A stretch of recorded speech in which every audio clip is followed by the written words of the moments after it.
ready to fire this 8-cylinder up. Obviously, there's a few technical tips we want to talk about doing one of these. These are splash lubricated engines. So therefore you have to have oil in the top tray. Prior to us getting ready to start this up, I have had the distributor out. I actually jacked the back of the car up. It is normal for these engines to have a slight rake towards the rear. That's the way they set in the car normally. But you want to fill the top tray with oil.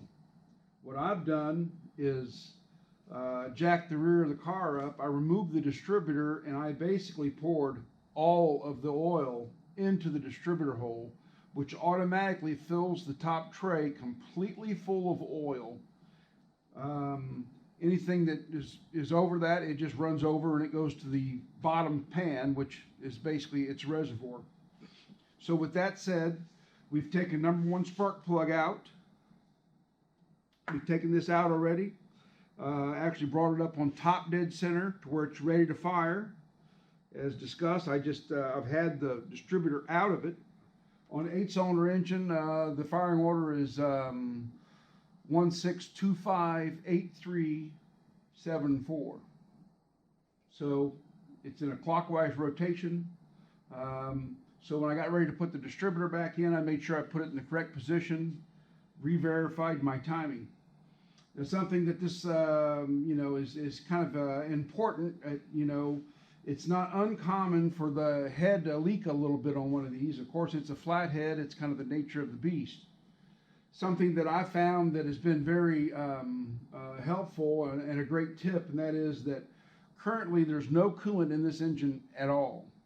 The head gasket, the head has been torqued 3 times. It's been torqued to 65, but that is cold.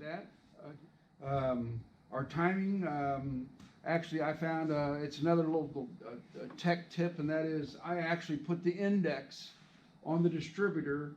It's got on a particular, on the 8-cylinder engine actually has a 1/2-inch head bolt, the 5/16 bolt that holds it down.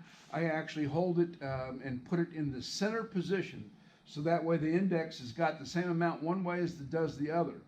On Splasher engines, it has another screw at the base of the distributor. If you loosen that screw and do your original base timing, that'll let you get the base timing in and then tighten that screw back up.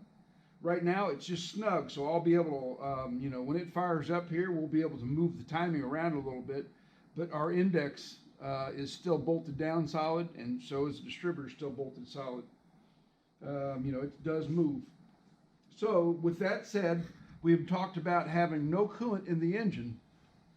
There's no coolant in this engine, but I've got the belt off of the water pump and the generator, so it's neither one of those are turning. We don't need to spin the water pump. It's dry. But we're going to warm this thing up for about 60 seconds, and it's going to allow the deck of the block to warm up, and it's going to make the head gasket that we've put sealer and stuff on get a little hot, and it's going to let us retorque it. Once we've done this and it's run for about 60 seconds, we're going to shut it off, and we're going to retorque the cylinder head. You will find that the cylinder head will take a substantial amount of torque. It'll turn the nuts probably about another full turn. These head gaskets originally start at more than 100 thousandths, and by the time you get all done, they're less than 50 thousandths thick. So you can imagine the compression there. It's normal for it to be loose. The reason for no coolant is it lets that seal around the compression sealing rings and all the sealing rings for the coolant passages. It lets them all melt the sealer you've put on the head gasket, and kind of any imperfections in the block and or the head, it lets them kind of all melt together and create a nice seal. I found that to work very good. The same way with all the studs. It creates a great seal amongst all the stuff. So at this point, we've done all that. We have actually cranked the engine over just to see if we can bring a little bit of oil pressure up. We've done all that. So we're ready to fire. I don't know if it's going to go. It hasn't ran in 60 plus years. I think 64 was the last time this engine ran. It's been completely rebuilt. It's all fresh and all new. So at this point, let's see if it goes. AJ, key, go ahead.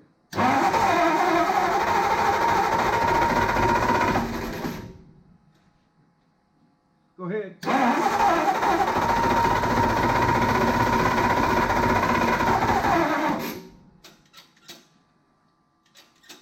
Go ahead.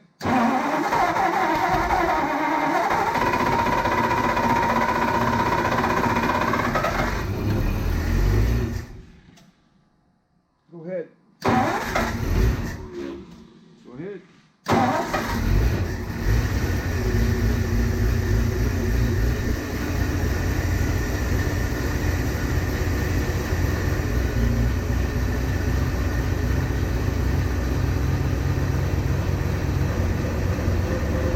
These things have obviously assembly moving stuff in them. They have assembly move and stuff in them, so it's not abnormal or to have a little miss and stuff because it's got oil and all the stuff you've assembled with kind of on the plugs.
Just to see if it goes again. See if you can just turn the key and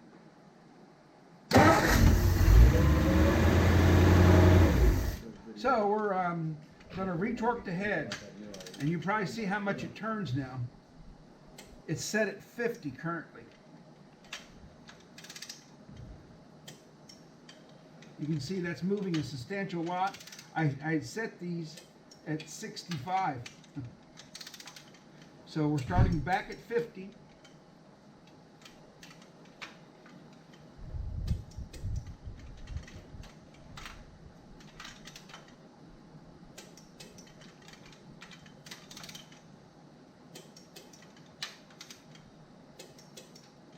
This is a very important step. A lot of people miss this step. If you guys would give me an 11/16 wrench.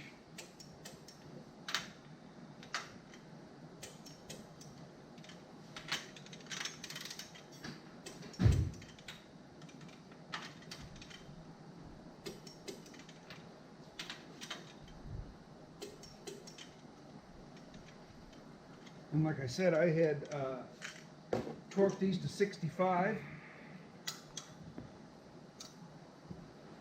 And this setting is only 50, and I'm turning them, I don't know, a third of the turn. I'm probably turning them 100 degrees or more. But, you know, I'm sitting here, you would get me the infrared. And we probably ran it for about 60 seconds, maybe a little longer, not much. But that is actually what you're trying to do, is generate that heat.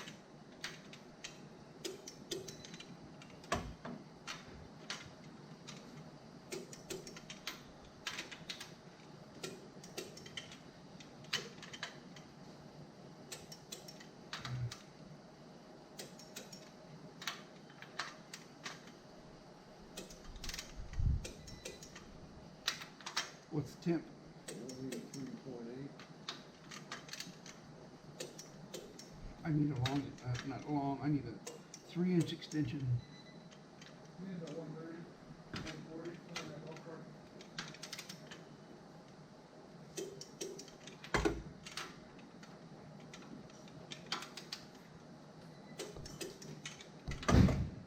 Remember, this is 30 studs on one of these at 50 foot-pounds. We still got to go 5-pound increments.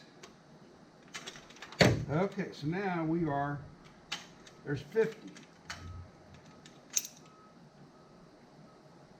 We'll go to 55.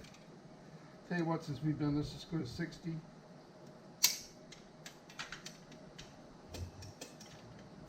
And you can see we're turning it about the same as we did. And like I said, it's just better that we start with a nice level number. So now we're just going to torque from that after the engine's warmed up, just like we did prior to it being cold.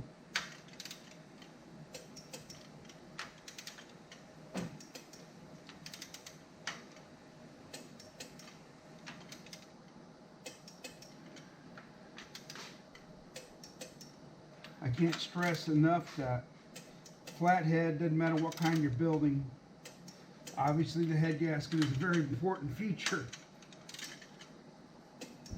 So verifying you've got good torque and you're using an accurate torque wrench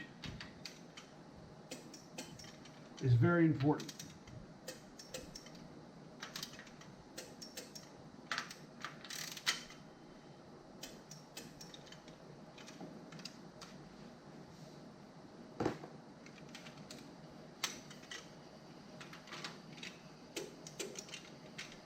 Once we're completed with this, I'm going to naturally let this thing cool off for a couple hours before I pour any coolant or introduce any coolant to it.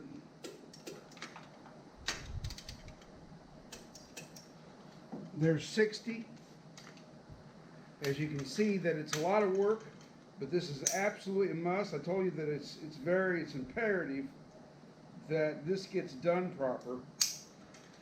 This is a lot of times you can do a head gasket just fine, but then after you've finished the job,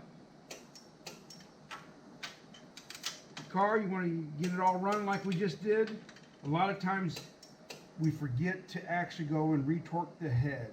And when you don't do what we're doing right now, you'll find that being loose, it actually, right from the get-go, blows the head gasket. You don't know it.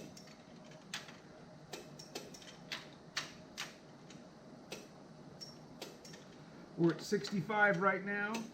My 2 center bolts here really did take a lot of turn at 65.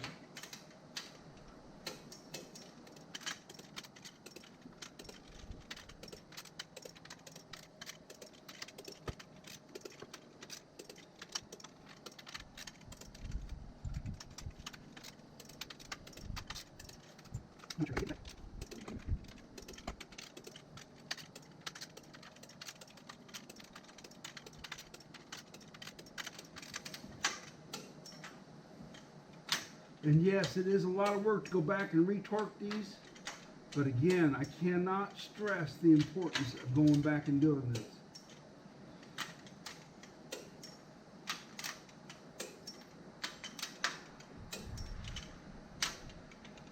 Because I didn't reset my torque, but it's taking a little more each time.